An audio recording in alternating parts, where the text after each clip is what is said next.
पिछली रोटी घर के मर्द नहीं बल्कि तू खाया कर बहू। बहू, तुझे कितनी बार कहा है कि पिछली रोटी किसी को भी मत परोसना, फिर भी आज तूने मेरे बेटे की प्लेट में परोस दी।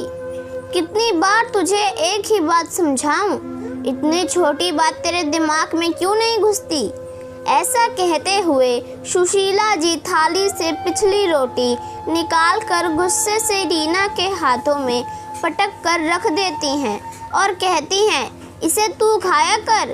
100 दफ़ा मैंने तुझसे कहा है कि घर के मर्दों को पिछली रोटी नहीं खिलाते, फिर भी परोस आती है।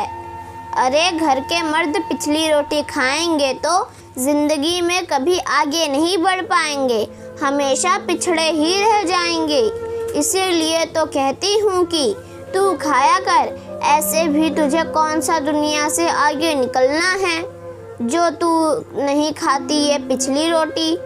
गुस्से से सुशीला जी कहती हैं, माँ जी, मैं ही तो खाती आई हूँ जब से इस घर में ब्याह कर आई हूँ, पर आज वो आटा थोड़ा सा ही बचा था और खाने के लिए सिर्फ ये और मैं ही बचे थे, तो मैंने इनके थाली में वो रोटी परोस दी, क्योंकि रोटी एक आदमी के खाने भर की ही थी। डर से झिझकते हुए रीना कहती है, हाँ हाँ, सब पता है तेरा नाटक। खुद को खाना नहीं है तो बहाने बना रही है, और आटा खत्म था तो बेनी को बोलकर पिसवाना था या रेडीमेड मंगवाना था। ये सब तेरे बहाने हैं बहू, मैं अच्छी तरह जानती हूँ। हाथ नचाते हुए सुशीला जी कहती हैं, माँ जी, वो मैंने कहा था देवर जी को कि आटा थोड़ा ही बचा है, इसीलिए जल्दी भेज दे, पर वो शायद से भूल गए होंगे, इसीलिए भेजे नहीं। शाम तक तो मैंने जितना आटा था उतनी ही रोटी बना दी। सहमते हुए रीना कहती है, हाँ हाँ, समझ गई बहू रानी, सारी गलती अब मेरी और मेरे बेटों की है। रसोई संभालती है तू और आटे की फिक्र करे हमारे बेटे। माँ जी, रसोई भले मैं संभालती हूँ, पर घर के भाग दौड़ में आप सभी के हाथों में ही है ना, तो मैं कैसे और किससे मंगवा लेती। इतना सुनाने के बाद नाराज़गी के साथ रीना कहती है, देख रीना, आजकल तेरी जुबान बहुत चलने लगी है, थोड़ा संभाल। ऐसा ना हो कि मुकेश, रीना के पति को बोलकर तेरे जुबान के साथ साथ तुझे भी बाहर कर दिया जाए, तुझे भी बाहर का रास्ता देखना पड़ जाए। इसीलिए अपने मुंह पर ताला लगा कर रख और जितना बोला जाए उतना ही किया कर। सुशीला जी की जली कटी सुनकर रीना थोड़ी देर सुन्न सी हो खड़ी रह जाती है, जिसे देखकर सुशीला जी रीना को डांटने हुए कहती हैं, अब जा यहाँ से, खड़ी मत रह सिर पर, मर्दों को चैन से खाना खाने दे। सुशीला जी की कड़वी बातें रीना के आंखों में आंसू लाने के लिए बहुत थी। आँख अभी डबडबा ही रही थी कि किसी ने रीना के हाथों में झकझोरते हुए कहा, मम्मी जी, कहाँ खो गई आप? आप पिछली रोटी के बारे में कुछ कह रही थी मम्मी जी।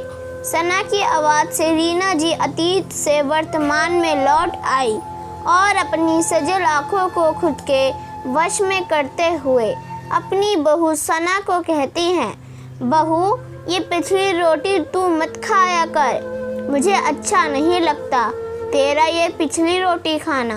ऐसा कर, कल से एक रोटी सबसे अंतिम में बना देना और उसे कौवे को दे दिया करना।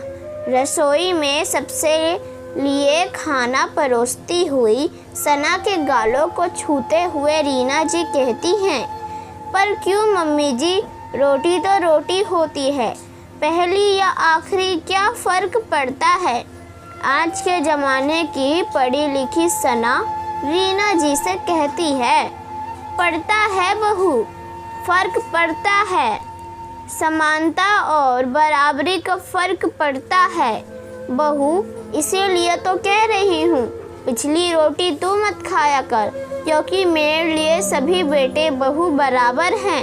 रीना जी खुद पर बीते कल की कहानी को याद करके कहती हैं, ठीक है माँ जी, आप जैसा उचित समझे, कहकर सना टेबल पर प्लेट लगाने चली जाती है और रीना जी फिर से अतीत के गलियारों में कितना फ़र्क करती थी मेरी सासू माँ मुझ में और सभी बहुओं में। जब मैं अकेली थी तो भी पिछली रोटी मैं ही खाया करती थी और जब देवरानियाँ आने लगी तो भी मैं ही खाया करती थी और जब देवरानियाँ आने लगी तो भी मैं खाया करती थी पिछली रोटी, क्योंकि सासू माँ नज़र में मैं ही सबसे पिछड़ी थी और उनके मरते दम तक भी मैं ही खा रही थी।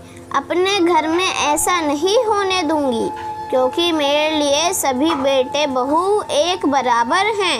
रीना जी कल की आप बीती सीख कर अपने आज को सुधार लिया था। तब वो बहू थी इसीलिए झेल गई, पर अब वो सास थी इसीलिए किसी को झेलने नहीं दी। प्रिय पाठकों, कई घरों में पहली और पिछली रोटी के बारे इस तरह की धारणा होती है।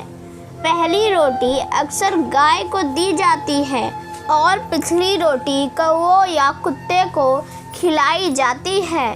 दोस्तों, उम्मीद करती हूँ कि यह कहानी आपको पसंद आई होगी। अगर पसंद आई हो तो कृपया लाइक और सब्सक्राइब करना ना भूलें। धन्यवाद। और इस कहानी को ज़्यादा से ज़्यादा लोगों के पास शेयर करें और कमेंट करना ना भूलें।